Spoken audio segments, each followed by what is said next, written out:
How to lock Snapchat. First of all, go to the main menu on your phone and look for the Snapchat application. Then, press and hold the Snapchat app. Here, tap on the Require Face ID option. Tap on Require Face ID again. This app will require Face ID or your passcode to open or show content and other apps. App content will not appear in notification previews or spotlight.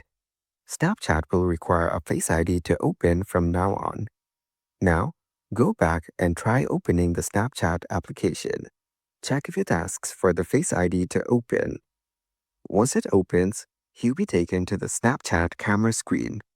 From here, you can take snaps and videos on Snapchat, share them with your friends, and enjoy. You can do the same for other apps as well to lock them. Following these steps, you can easily lock Snapchat.